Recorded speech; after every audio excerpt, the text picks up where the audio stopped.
everyone, Meru here, and welcome to my new segment, which is Meru's podcast, where I talk about specific things that I like. My nerd podcast, where I just talk about stuff I like. Today's episode is very controversial, because if you read the title, I know you're here either because 1, you're an army and you want to kill me, or 2, you're an anti and you want to side with me because of the title. Now, before you start commenting anything, this is not a BTS hate video. It is not. That's my cat. It's not a ghost. Look at her. She's down there. Anyways, this is not a hate video against BTS. It is not. I love BTS. Let me show you, okay? Okay? Look, I got pictures. I got the map of the Soul Persona. I got another one over there, and then I have one other summer packets. I'm an army. I love BTS. I've been a fan of BTS since 2016. Well, officially since 2016, but I knew about BTS and I liked some of their musics, like War of Hormone, back when it came out, but I wasn't into, like, BTS until Blood, Sweat, and Tears. That's the song that was like, yeah, you gotta follow these guys. You gotta know all their names. You gotta figure out who's who. Now, that's why I became a fan of BTS in 2016. But I had heard their music from before, and I had heard about them from before. But anyways, I've cut myself from doing this video for a very, very long time, mostly because I didn't really know how to word it. And again, this is not a hate video against BTS, okay? I love BTS. This is more of like a history of K-pop, or more like the influence, like talking about how different K-pop bands have influenced K-pop to put to where BTS is now, and then I will talk about the influence that BTS has had on the K-pop industry.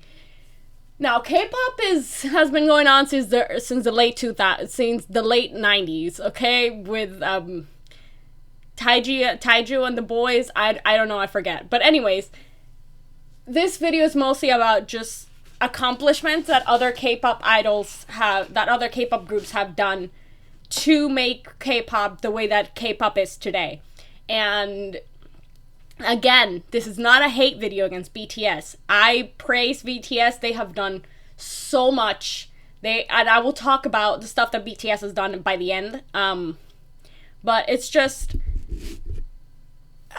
there's just so much history when it comes to K-pop, and so many different bands that I will not address that have done incredible things for K-pop. But I will mention the main ones. First, let's talk about the elephant in the room, the kings of K-pop themselves, Big Bang. Now, whether you hate or love Big Bang, you have to admit that Big Bang have been incredible when it comes to K-pop. They're called the kings of K-pop for a reason. The light stick that you love so much, let me see if I can show you one of my light sticks right here. This is my shiny light stick. It doesn't have the bottom because the batteries, kind of weird. But light sticks, they would not be a thing without Big Bang, okay?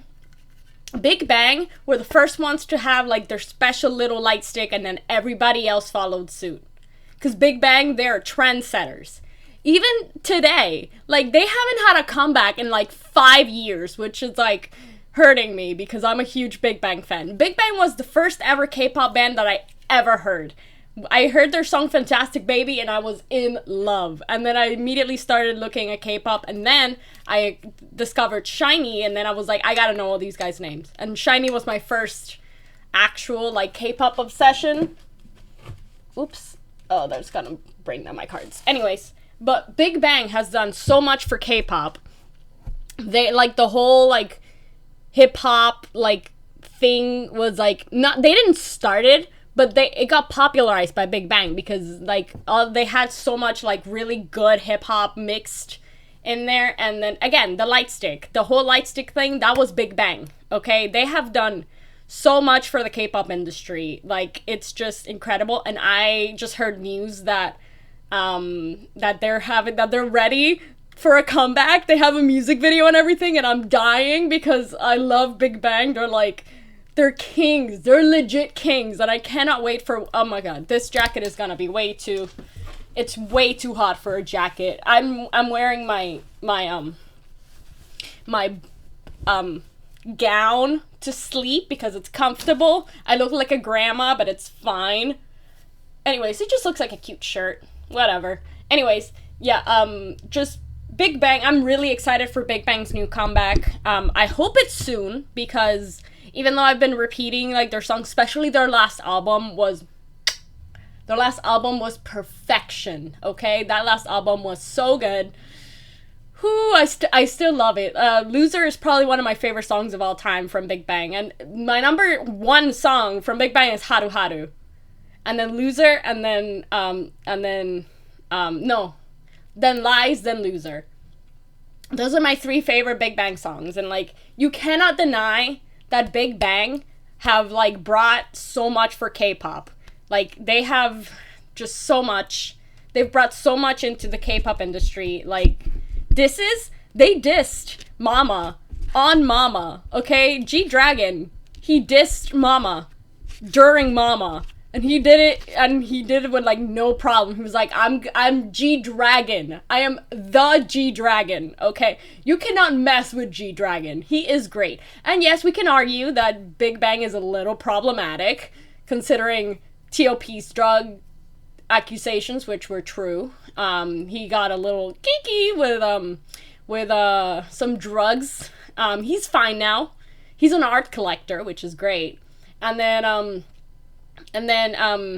was Sungri with his Burning Sun scandal, which was a thing, and I still don't have enough evidence for me to tell you if I believe he's innocent or not. I'm kind of in both sides. We're like, well, he was kind of involved. Like, we don't have proof that he did all that, but we do have proof that he was somehow kind of involved. So I'm just kind of in the middle where, like, I'm like, I need more information about this, but I'm gonna just not, I'm not gonna be like, oh my god, I'm gonna protect him from the end of the world, or like, oh, I want him to go to jail or whatever. I'm like, I don't know. I don't have enough details. It is not on my point to say whether or not he should be allowed. Like, he's from Big Bang, so, like, he has a lot of influence.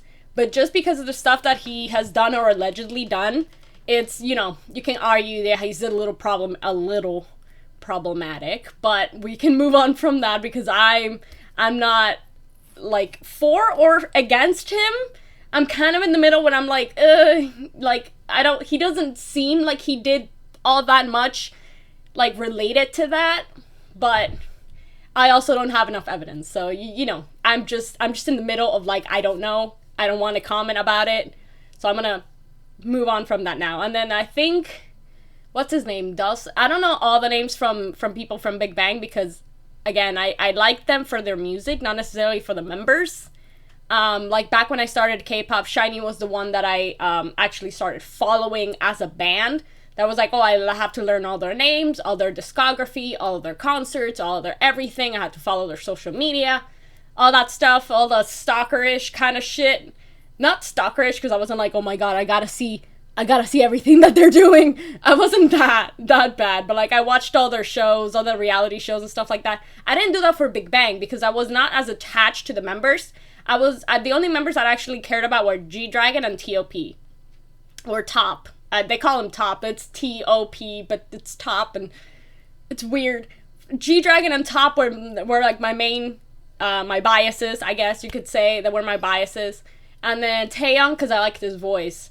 And then the other guy, I forget his name, I think it's Daesung. And Daesung had a bit of a controversy, because one of the buildings that he was, that he had, purchased, they were doing some illegal shit in there, but he was in the military doing that. So technically, it's not his fault that people were doing illegal shit under his building. So he was cleared. So I guess you could say that Big Bang is a little problematic, but you cannot deny that they have done for K-pop, like, they have done so much for K-pop, but not only the fucking light sticks, but, like, the concepts and the music, the everything. They are considered the kings of K-pop in Korea for a reason, okay? Problematic or not, they have influence in the K-pop industry. They have done so much for K-pop, and they're gonna, well, once they have their comeback, they're gonna keep doing it. They're one of the only second-gen bands that are still ongoing. And with that, I'll bring it over to Super Junior, which I don't like Super Junior personally. I like some of their songs, like Bonamana and like Sorry, Nika,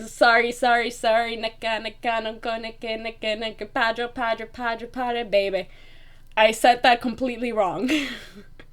I haven't heard that song in a long time, but while I'm not a big fan of Super Junior, I do have to admire. Oops, sorry, it's stuff popping up on my computer. We do have to admire that they have done a lot for K-pop, especially for the Hallyu wave and spreading the Hallyu wave in Hispanic countries, because Super Junior was fucking famous, like famous in all Hispanic countries, Mexico, Cuba. Super Junior was my cousin's favorite K-pop band back in Cuba. She knew a bunch of other K-pop bands, but her favorite one was Super Junior. And like in Brazil and like all those other Hispanic countries, like K-pop was not as popular until Super Junior arrived, and Super Junior was the first ever K-pop band to have a trilingual song with other Hispanic singers, and that it hit number 13 on the Latin Billboards charts. That was an amazing accomplishment for Super Junior and for K-pop itself, because no one before Super Junior had actually had what is it called? They had featured Hispanic artists. And Super Junior did it not once, but twice. They did one with Gracie Grace, I think that's her name. And then they did it with Rake, which honestly, Rake is one of my favorite Hispanic bands, second only to RBD. If you know, you know. If you don't worry about it. It's a Hispanic thing where it's kind of like growing up with Justin Bieber. RBD was that. RBD was like growing up with the Beatles. It was that they're just, that's a story for another time. But anyways, Super Junior, yeah, incredibly popular, incredibly influential, especially when it comes to like Asia, other parts of Asia and Latin countries, because Super Junior was super popular in China, and it was super popular in Mexico and Cuba. I don't know about other Hispanic countries. I just know that it was Mexico because they had a concert there. They had a huge concert in Mexico, I think more than once, and it was sold out. And then like Super Junior they have just done so much for K-pop. To spread K-pop in the West and stuff like that. And then let's talk about my ultimate favorite, SHINee, because they are called the Princess of K-pop and the Kings of Performance for a reason, okay? SHINee, I love them to death. I love them more than life itself. I love SHINee. And they have done so much. They were the first, I forgot, it was like some English, some festival in England. They were the first ever K-pop act to be a part of like a Korean like festival in England, and then they were also the first K-pop band to perform in a different like this I forgot the name, but it was an auditorium or a place that you go. I don't know words. Anyways, I've been up since 4 a.m. Don't at me. I've been up since 4 a.m. I've been up for like almost 12 hours. Don't at me. But they were the first to do that. And then SHINee, I don't think they were as popular here in the West. Like here in America, I mean. They were pretty popular in other Hispanic countries though. I know in Cuba they were pretty popular, and Brazil they were pretty popular, in England and in Europe itself they were very, very popular in Europe. And Japan, they were extremely popular in Japan. They were one of the best, like the top rating boy groups in Japan. And I think probably they still are. I haven't checked because they had a comeback, and it was such a great comeback. Oh. They had 2 comebacks. They had a comeback and a what's it called? A reshoot? Not a reshoot. Words. What are words? I don't know what words are. I forgot what I was talking about. Anyways, SHINee. Yeah, they're just kings of performance. No one performs like SHINee does. If you're questioning it, just watch a SHINee concert. They are kings.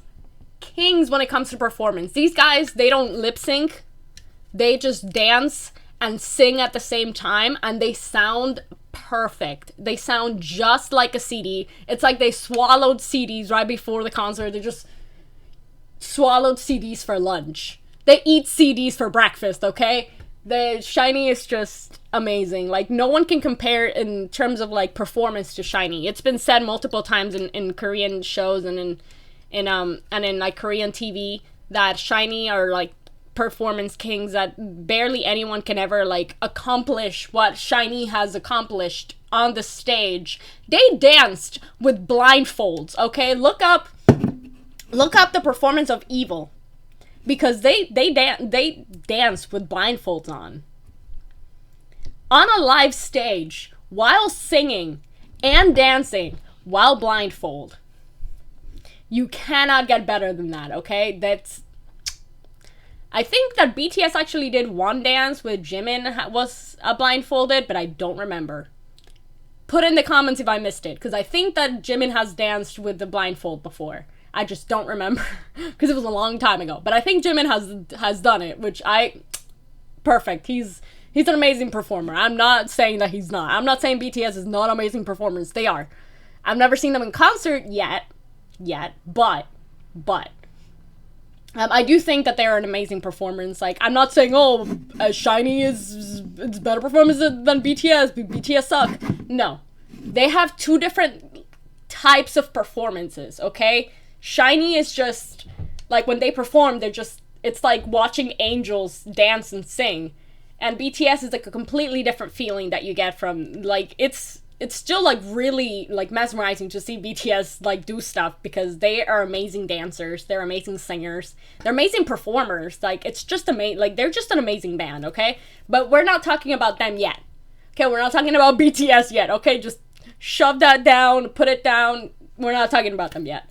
We are talking now, aside from SHINee, same label mates, Girls' Generation. Because you know those cute little photo cards and shit?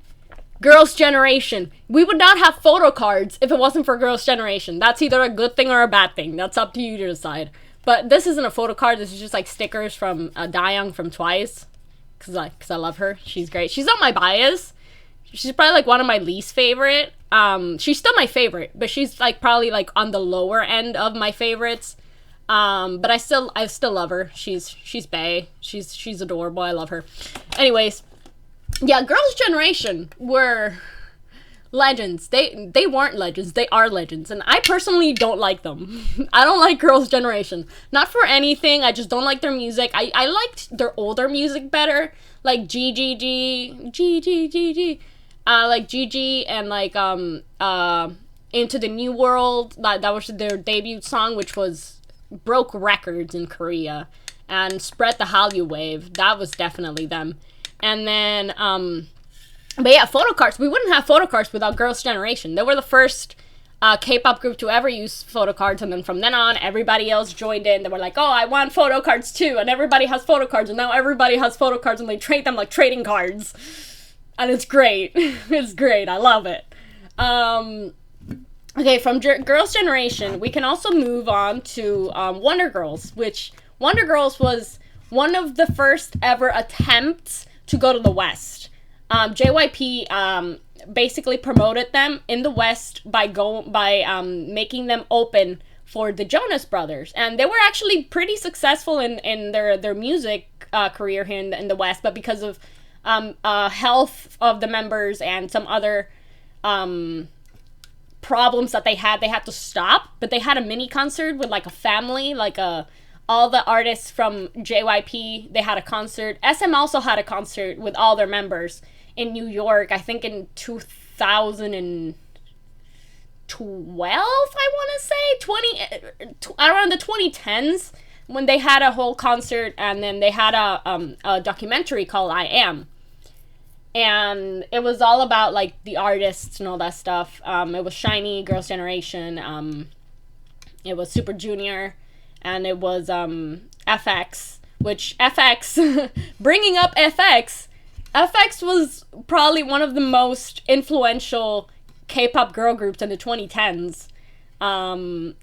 Especially when it came to fashion, because like the tennis skirts, they were the ones who popularized tennis skirts. Before that, like, they were, like, you would see them around, but you wouldn't see it as much. After FX did their whole thing with, like, the cute little, and they were very experimental, but they had one of their videos, I forget which one, but they had tennis skirts, and they popularized it, and then, like, all the other girl groups were like, oh, tennis skirts, they're cute, they're strong, whatever, they're cute.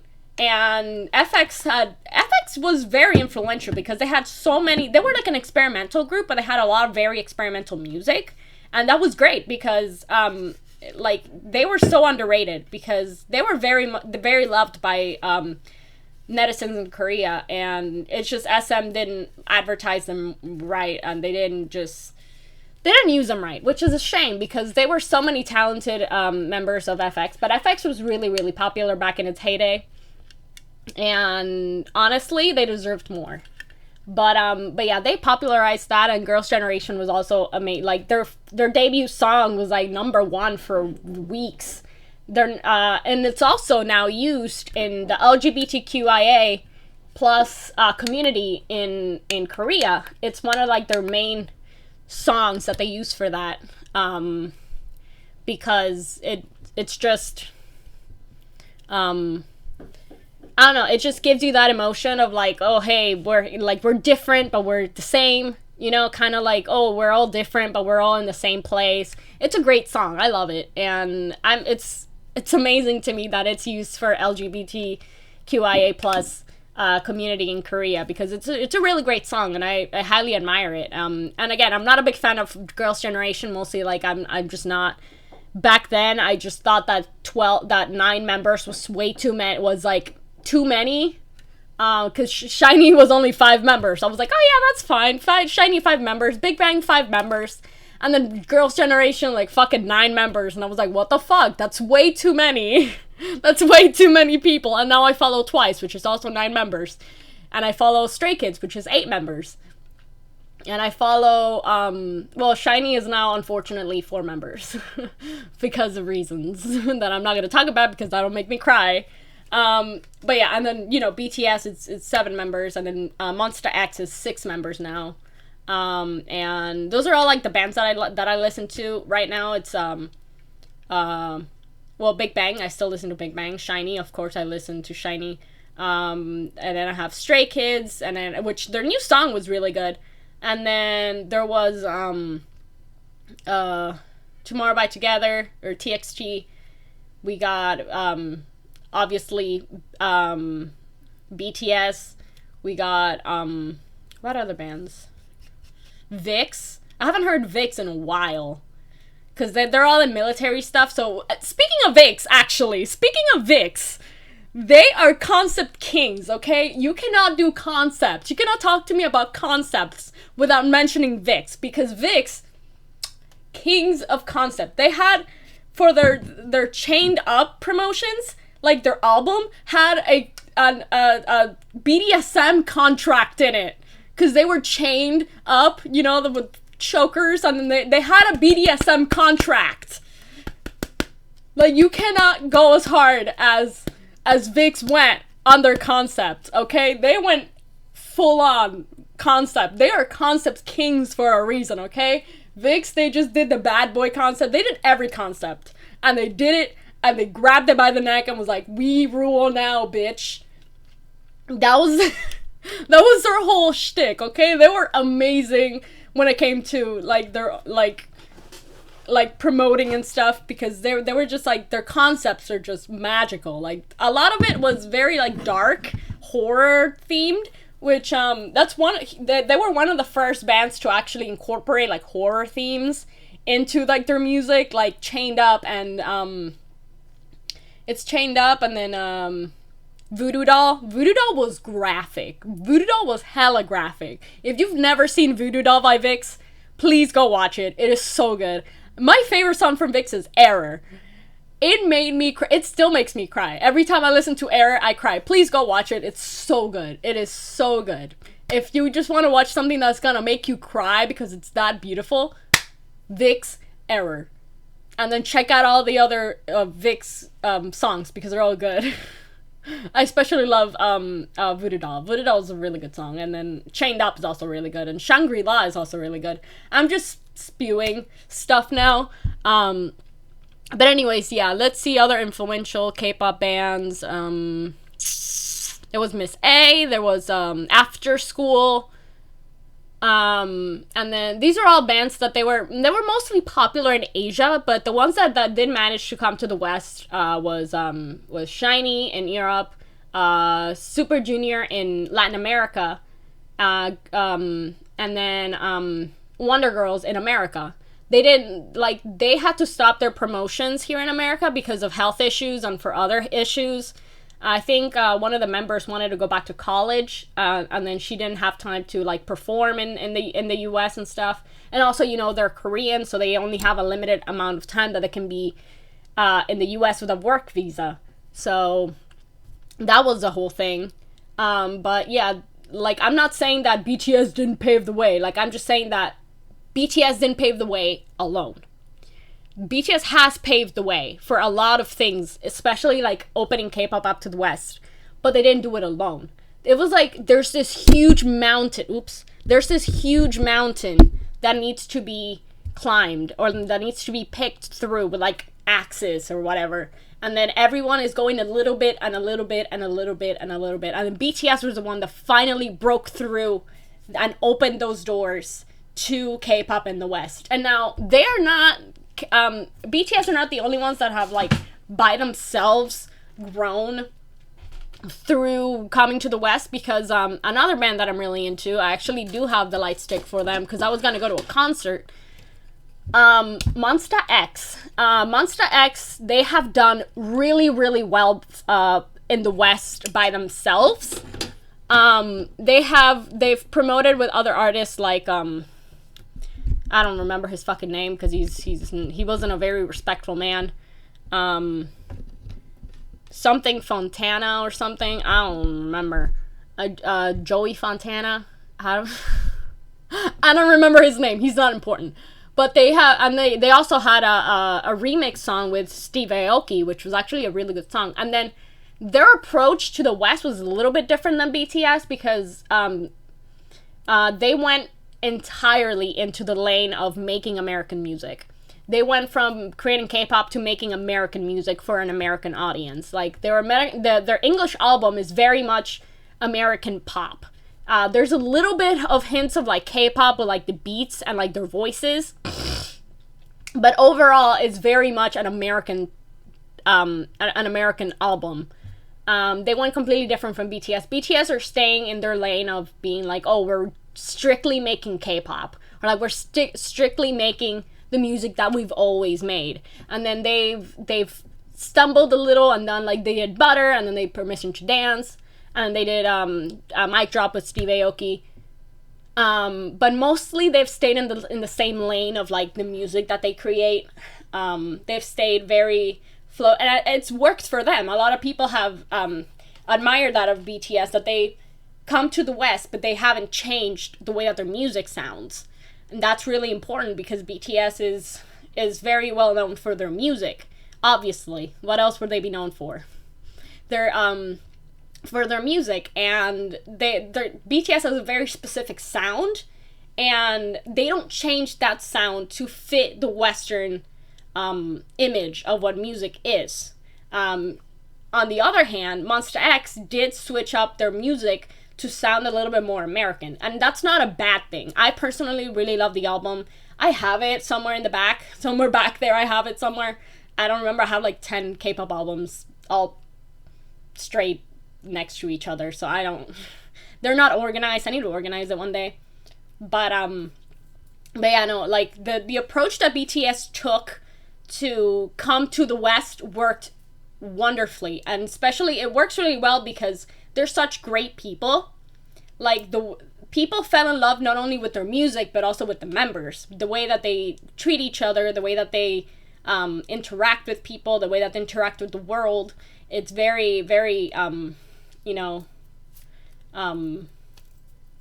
it calls to you because they're just such great people and they just have such great talent and their music is just so good. Because BTS does have amazing music. Like, no skippable songs in their albums ever. Like, all their songs are bops. And, you know, whether you like the old BTS, the mid-bit BTS, or the new BTS, that's all depending. Because their music has changed quite a bit since their original days, which I like. I still love War of Hormone. That's probably one of my favorite songs from them because it's just a fun song. A lot of people are like, oh, it's sexist. I'm like, I don't care. It's a fun song. It's you know, it's all, everybody does their own thing. Let me put this up here. Everybody likes their own kind of style, but for me, I'm just saying that, you know, BTS they didn't pave the way by themselves, you know. They had help from other bands in the past that have come together to just basically make K-pop the way that it is today. And I'm missing a lot of other bands because I'm not that, like, oh my god, I'm the encyclopedia of all K-pop. So I only know a very specific amount of information that I've been able to research and stuff. This is all based on research. Like, I used to have, this was supposed to be a video essay, and I wrote a whole essay about it, but, like, I can't edit, so I'm just, like, I don't know, I don't have that much time to edit, so I can't be putting, like, pieces of stuff in there, of, like, videos. So I just made it into a podcast, which is gonna be just my Nerd Corner podcast, where I talk about, like, nerd stuff, or, like, stuff that I like, stuff that I'm nerdy about, that I'm super nerdy of. But yeah, no. Speaking of, like, who paved the way, Big Bang, BTS, SHINee, Girls' Generation, Wonder Girls, they're definitely Super Junior. They're definitely contenders for this. And, like, you can tell that, like, I'm not actually, you know, oh, it's just because this and that. Because I mentioned bands that I don't follow. Like, I don't like Super Junior. Like, I like maybe one or two of their songs. But other than that, I don't like Super Junior. I'm not saying they're bad. I'm just saying that I personally don't like their music. Or the members at all. Like, I just don't like them. I just don't like them. The members are probably, like, the kindest. From the members, I only know one member, Hachel. And the only reason I know about him is because he was dating Momo for some time. Like, when it's like, Momo's dating Hachel, I'm like, who the fuck is Hachel? It's like, oh, he's from Super Junior? Oh, didn't know. I never knew any other members from Super Junior. Because, like, I was never that into them. Like, I like maybe one of, like, Bonamana and Sorry Sorry and, like, Mr. Simple. Like, their old songs. They're not that old, but, well, they're actually pretty old. They came out in, like, 2011. They came out in, like, 2010. That's 10 years ago. I've been listening to K-pop for, like, 8 years. 8 years. A K-pop stan of 8 years. Mwah, K-pop boomer. But anyways, yes, that's just what I wanted to talk about. I hope that you don't curse me out in the comments, because, again, this isn't a BTS hate video. I love BTS. I'm just talking about, like, history of K-pop and, like, what other K-pop bands have been influential to break through to the West, and just, like, mentioning what just what I think, like, my opinion on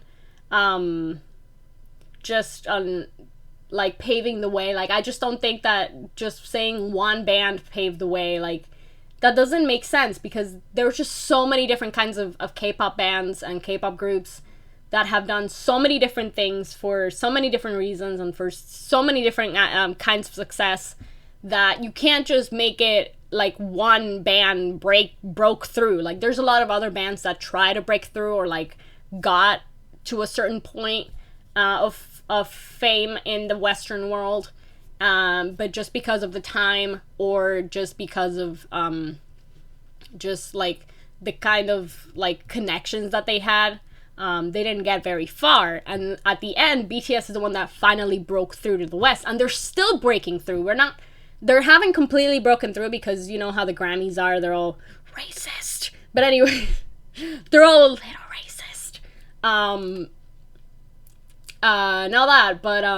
But yeah, I hope that BTS actually does more. Like, I'm hoping that they get the recognition that they deserve. They deserve so much more recognition, so many more fans. So much more love. BTS really does deserve it. They're probably one of the best bands in the like right now active. Probably one of the best. I'm not saying BTS is the best. I'm just saying that they're one of the best out there. They're doing a lot of really good music. They're doing a lot of really good stuff. I really, really enjoy their music, and I really, really enjoy just BTS as a whole. All the members. Hobie's my bias, obviously. I'm a Hobie bias.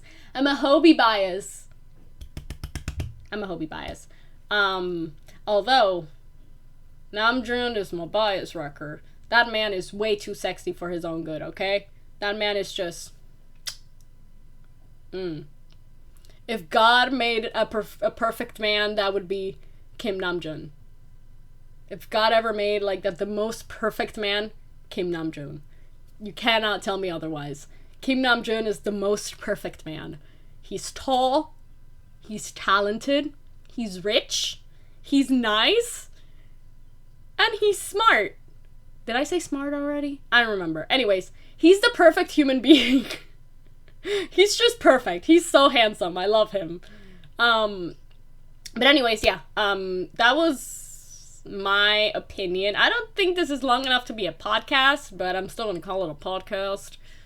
Because, like, there are other videos. I'm thinking of making my next video probably about Fairy Tail. If anybody knows what Fairy Tail is, congratulations. Welcome to the club. About, like, Fairy Tail and how it's actually not that bad, but,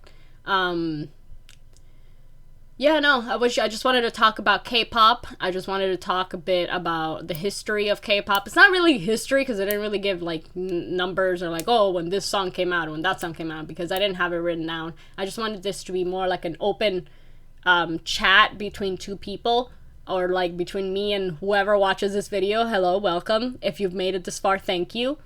Again, this is not a hate video. This is totally more like a open discussion about what I think means when people say BTS paved the way, and how I believe that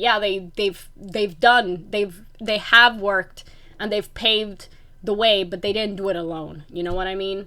They've had some help from a bunch of other bands in the past, and just how history works itself, and how just little by little we've managed to break this wall, or like this mountain that's been in the middle, and then the Hallyu wave just kind of came in and just slowly, just like waves crashing against a rock, solidified it and made it all nice and smooth.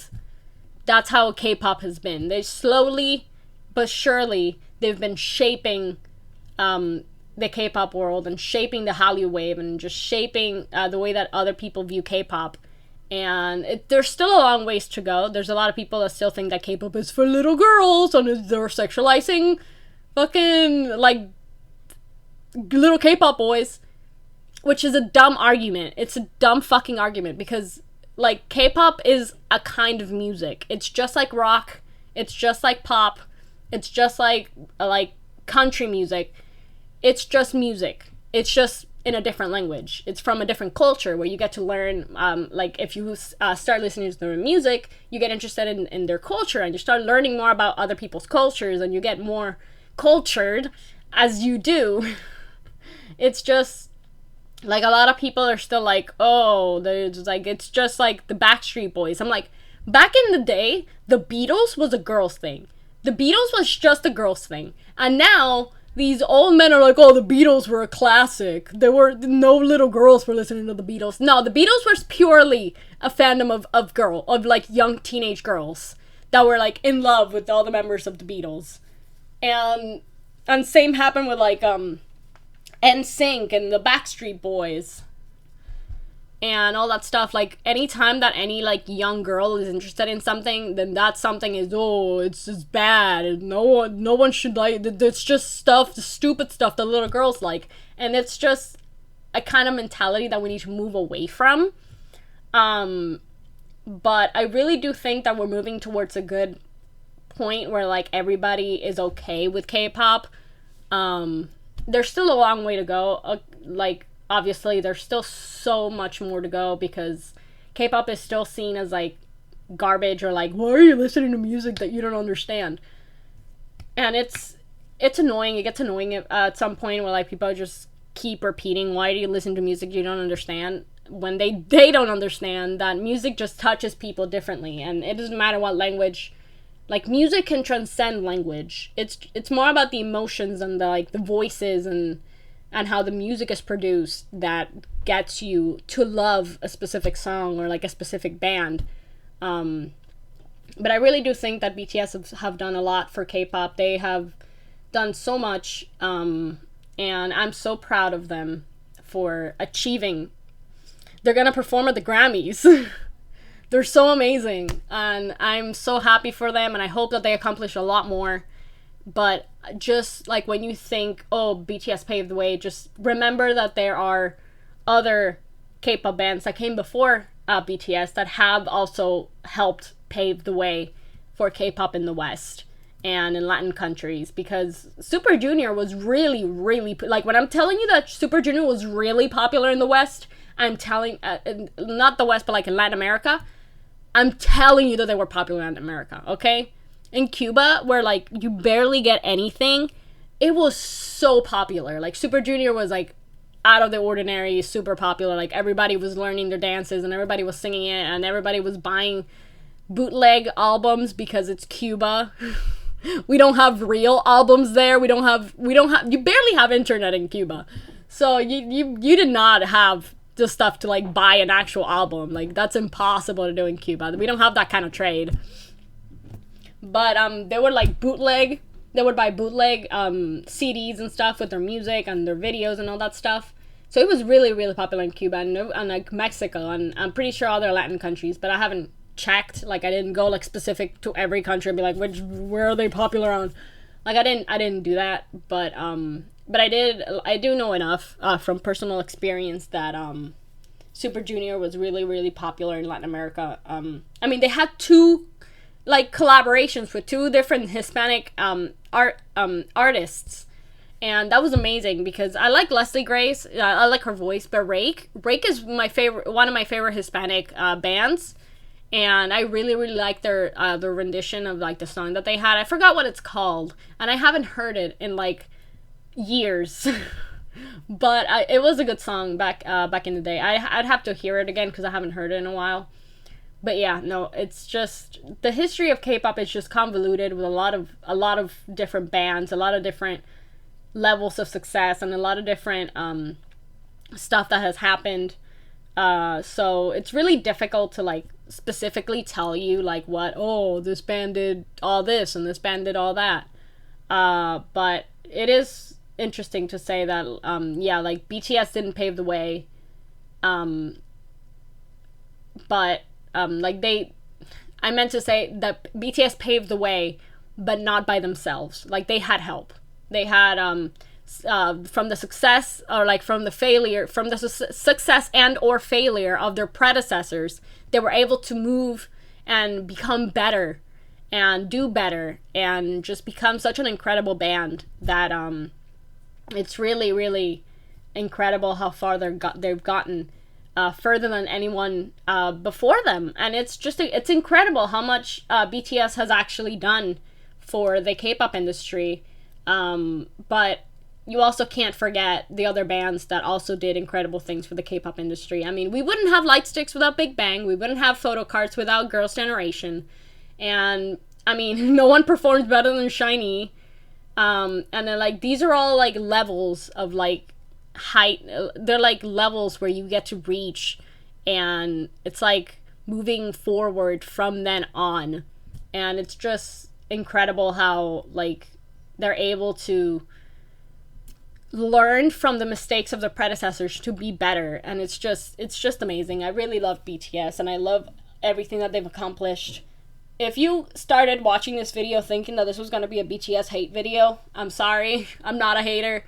If you're a hater, please find something better to do with your life instead of hating on things that other people like. It's like how I say, like, if I like it, I'm into it. If I don't like it, it doesn't exist.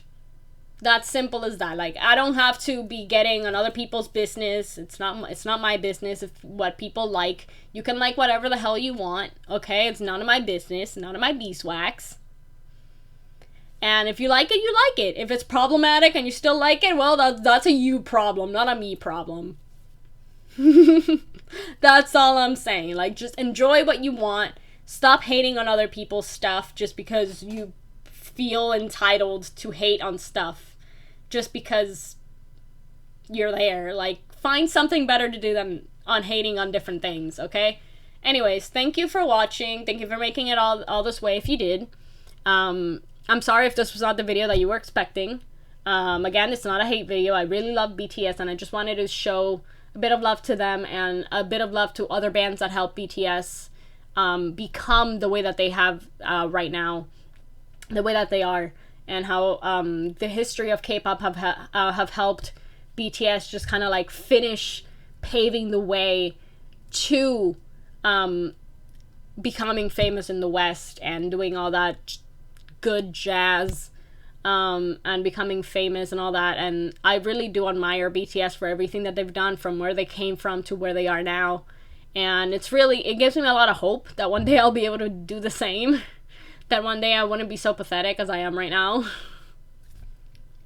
Anyways, thank you for watching. Like, comment, subscribe for more of this. If you want more K-pop related videos, you can just leave it in the comments. If not, or like any other topic you want me to talk about, like any anime, any specific K-pop band you want me to talk about, any nerdy stuff that you want me to talk about, I don't know. I like a lot of different stuff. I like anime, as you can see back there. I can't see because of my big head. I like anime, I like K-pop, I like manga, I like video games. So if there's like any specific topic that you want me to talk about, like a specific band or a specific time in K-pop, or like a specific anime that you want me to talk about, just leave it in the comments below, and I will see if I have the time to do it, because I've been busy. I'm gonna try to put one of these videos once every week. So I don't know if it'll be Friday. I might make it for every Friday to make one of these videos.